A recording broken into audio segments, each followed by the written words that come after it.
दोस्तों, आपका स्वागत है आपके अपने YouTube channel current issues analysis में। आज का जो विषय है वो है 14 फरवरी कि हम लोग वैलेंटाइन डे क्यों मनाते हैं। तो अब जो टॉपिक है आप थंबनेल से पहचान गए होंगे और मैंने बता भी दिया है आपको कि 14 फरवरी को वैलेंटाइन डे क्यों मनाया जाता है और ये विषय जानना क्यों जरूरी है, क्योंकि आज की युवा पीढ़ी जो वैलेंटाइन डे का सही अर्थ है उसको ना समझकर गलत काम में लिप्त हो जाती है। और आजकल आप देखते होंगे लड़के और लड़कियां एक दूसरे को कहते हैं will you be mine Valentine, would you be mine Valentine, और वो यहाँ तक भी पहुंच जाते हैं कि वो अपने दादा दादी और अन्य लोगों को भी ये बोल देते हैं would you be mine Valentine, जबकि इसका अर्थ उन्हें नहीं पता होता। तो आज जानते हैं इसी के बारे में कि इसकी शुरुआत कहाँ से हुई। तो यूरोप में एक जगह है रोम, आप सभी जानते होंगे। तो वहां पर एक संत हुए सेंट वैलेंटाइन। वो लोग क्या वो संत जो थे उनके संपर्क में जो भी युवा आते थे उन लोगों को वो एक शिक्षा देते थे कि आप लोग परिवार बनाकर रहो, क्योंकि उस समय यूरोप में एक चलन था कि लोग परिवारों में नहीं रहते थे। वो लोग क्या करते थे कि कभी किसी से संपर्क बनाया और कभी किसी से संबंध बनाया।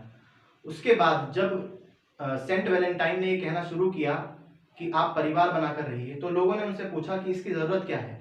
तो उन्होंने कहा कि अगर परिवार बनाकर रहते हैं तो बीमारियां कम होती हैं, क्योंकि जब एक पुरुष एक दूसरी युवती के संपर्क में आएगा तो हो सकता है कि उसकी बीमारियां उसको मिलें और वो फिर आगे उसको फैला दें।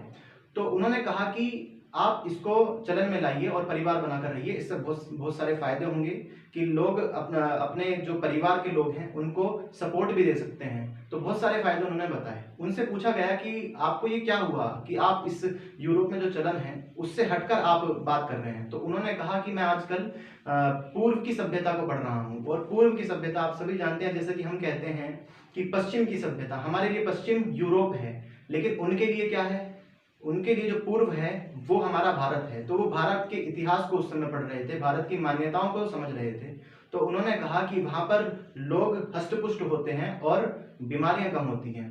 तो उन्होंने इस चीज का प्रचलन वहां पर शुरू किया और उनसे धीरे ही धीरे देखते ही देखते एक बहुत बड़ा कारवा बन गया और लोग जुड़ते चले गए। उस समय वहां पर एक राजा हुआ करता था जिसका नाम था क्लोडियस, और जिसका जो चित्र है वो आप स्क्रीन पर देख पा रहे होंगे। तो राजा क्लोडियस खुद को ही श्रेष्ठ समझता था और ये चाहता था कि सभी लोग उसकी पूजा करें, उसी को सर्वश्रेष्ठ समझें। लेकिन जैसे जैसे प्रसिद्धि वैलेंटाइन की बढ़ रही थी तो उसको एक डर हुआ कि आगे चलकर कहीं सेंट वैलेंटाइन ही राजा ना बन जाएं। तो उन्होंने अपने सैनिकों को आदेश दिया कि जाओ इस संत को पकड़ कर लेकर आओ। उनसे जब उन्हें पकड़ लिया गया तो उनसे पूछा गया कि आप ये क्यों कर रहे हैं। तो उन्होंने कहा कि मैं जो युवा पीढ़ी है उसको एक सही रास्ते पर ले जाना चाहता हूँ। तो क्लोडियस इससे बिल्कुल भी संतुष्ट नहीं थे। उन्होंने कहा कि आप ये गलत कर रहे हैं, आपको ये बंद करना होगा। तो सेंट वैलेंटाइन ने कहा कि मैं इसको बंद नहीं करूंगा और मैं इसको ऐसे ही जारी रखूंगा। तो राजा क्लोडियस ने ये आदेश दिया अपने सैनिकों को कि इनको एक पहाड़ी पर ले जाकर फांसी दे दी जाए।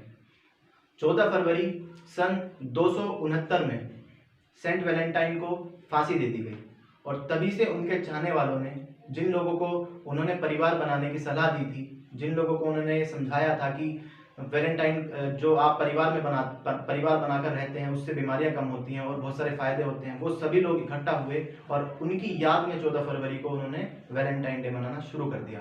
लेकिन हम लोग क्या करते हैं, अच्छा वैलेंटाइन का अर्थ क्या हुआ उस समय? वैलेंटाइन का अर्थ ये हुआ कि अगर हम किसी को कहते हैं कि would you be mine Valentine, इसका अर्थ ये होता था कि क्या आप मुझसे शादी करना चाहते हैं या क्या आप मुझसे शादी करना चाहती हैं। लेकिन आज की युवा पीढ़ी क्या करती है, वो ये करती है कि वो अपने दादा की उम्र के लोगों को, अपने से छोटे उम्र के लोगों को और उन लोगों को भी जिनको ये नहीं बोलना चाहिए उनको बोल देते हैं कि would you be mine Valentine. तो मुझे लगता है कि आप इस बात से संतुष्ट होंगे, और आप चाहें तो इस चीज़ को गूगल भी कर सकते हैं, ये बिल्कुल ऑथेंटिक जानकारी है। तो आगे भी हम ऐसी ही जानकारी और करंट के कुछ मुद्दे लेकर आपके बीच आते रहेंगे। और आपसे रिक्वेस्ट है कि यदि आपने अभी तक चैनल को सब्सक्राइब नहीं किया हो तो चैनल को सब्सक्राइब कर दें। धन्यवाद। जय हिंद।